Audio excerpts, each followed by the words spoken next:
Ассаламу алейкум ағайын. Мен қазір рөлде келе жатып, кішкене біраз видео түсірейін деп шештім. Бұл жердегі түсіріп жатқан себебім алдында, жанында қарама-қарсы келе жатқан көліктердің қандай несі бар, қатесі бар. Соларды көрсетіп кетейін. Келешекте адамдар сондай қателерді жасамасын деген оймен түсіріп жатқан ой. Мына алдымыздағы көлік деген жерде поворот жақпай бұрылды. Біріншіден, екіншіден ол бір жерден шықты, тура менің алдымнан маған жол берген жоқ. Авариясын қосып маған кешірім сұрап жатқан түрі. Так, мына жаққа қараймыз, машина жоқ болса, екі жаққа қараймыз.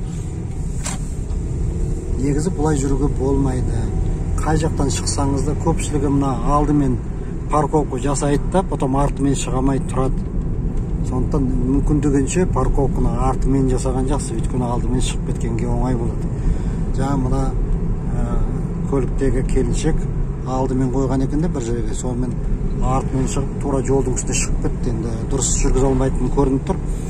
Сондықтан күтіп тұруға тура келді. Оны мен түсіріп үлгермей қалдым. Содан кейін сол ой келіп жатыр ғой, түсірейік деген.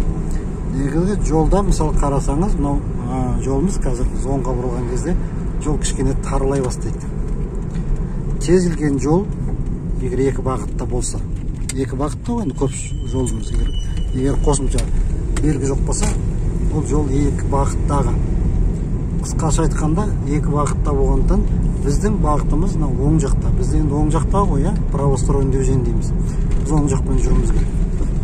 Оң жақ деген не дегенсіз? Мына жолда қарасаңыз ешқандай сызық жоқ.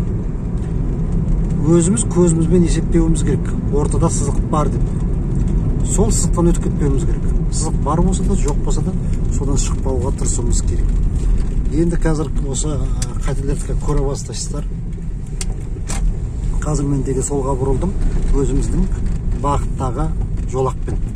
Кейбіреулер осындай солға бұрылған кезде арт жақ дөңгелегі қарама-қарсы бағытқа шығып кетеді. Вот қазір осы жерде көресіздер. Көпшілігі дұрыс жүрмейді. Соңын оң жаққа тақалып жүру керек. Мен жерде өзім әдейі бұларды итеріп кіретім. Не себепті дейсіз ғой? Өйткені егер мен оң жаққа қысылсам, бұлар маған қарсы жүре береді ортасының тамы. Қазір қарап отырыңыздар, машиналардың оң жақ дөңгелегін қарап отырыңыздар. Максимально оң жаққа тақалмайды көпшілігі. Неге? Оған не себепті ойлайсыз? Көпшілігі машинаның оң жағын сезбейді. Оң жақ дөңгелегін қайда екенін білмейді. Әйтеуір олай енді примерно деп жүре береді да. Олай болмау, примерно деген жалпы рөлде болмайды. Четкісі керек та, өйткені бұл автомобиль ғой. Мен мына жерде көп тұрсың да жабыстырып қойған нәрсені. Бұл жаңа алдында курсант болған, соңынан жабыстырып қойған. Ол кісінің аяғы қысқалау болғаннан кейін кішкене ортада тұр. Негізі бұны кішкене оң жаққа қойсақ, дәл осы жабыстырып тұрған жаңа мына присоска бұл оң жақ дөңгелекті көрсетіп тұрады. Егер сіздер білмейтін болсаңыз, осы нәрсені жабыстырып қойсаңыз болады. Мына жерде біз неге тоқтап тұрдық? Өйткені мына жерде жолды жасап жатқаннан кейін біз жақ қазылып тастапты, сондықтан біз айланып өтіп жатырмыз. Өйткені қарама-қарсы бағыттағы көлікті жол беру керек. Мына көлік қазір арт жақ дөңгелегі басып кетті. Ол жерде рөлді дұрыс бұрмағанның кесірі. Көрдіңіз, мына алдыдағы машинаны көрдіңіз ба?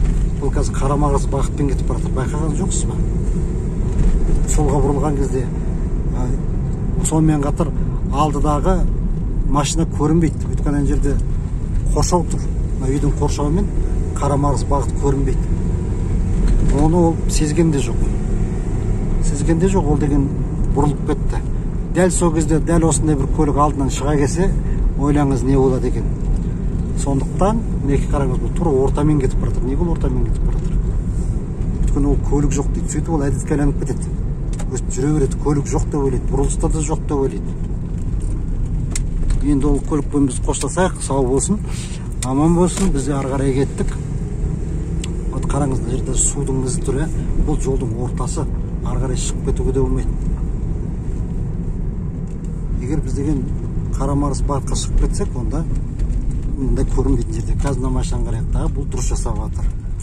Дұрыс жасап жатыр, себебі ол өз бағытымен бұрылды. Так, мына жаққа қарайық, машина бар ма? Жоқ. Яғни осындай бұрылыстарды көпшілігі ерте рөлді бұрып жібереді. Енді қараңыз, автомобильдің 4 дөңгөлегі бар, 4 дөңгөлек тек сол Қарамағыз бағытқа шықпау керек. Көпшілігі алдыңғы дөңгөлегін қадағалайды да арт жақ дөңгөлегін ұмытып кетеді. Арт жақ дөңгөлегі алдыңғы дөңгөлектің ізімен жүрмейді ешқашан, ол бұрылыстың центрына қарай сығылады. Яғни оң жақ дөңгөлек кең айланса, арт жақ дөңгөлек кішкене аз радиус жасайды. Соны есімізде болуымыз керек. Енді жеңіл көліктерде енді базасы кішкентай ғой, енді кейбіреулер газель мінетіндер болады, жаңа ұзын машина. Соның өзінде сондай қате жасап жатады. Сондықтан есімізде болсын, Қарамағыз бағытқа ешқашан шықпайық. Бүгін шығамыз, ертең шығамыз, оны әдетке айланып кетеді. Одан кейін әдетке айланғаннан кейін ол бір күні болса бір күні өзімізді жазалаймыз. Сондықтан соған дейін жеткізбейік, құрметті ағайын. Ал енді мен өзім жақындап қалдық. Осымен қазір записті тоқтатайын. Осы сау болып тұрыңыздар. Маған осы видеоларымды көріп отырыңыздар. Көп нәрсені айтып отырамын.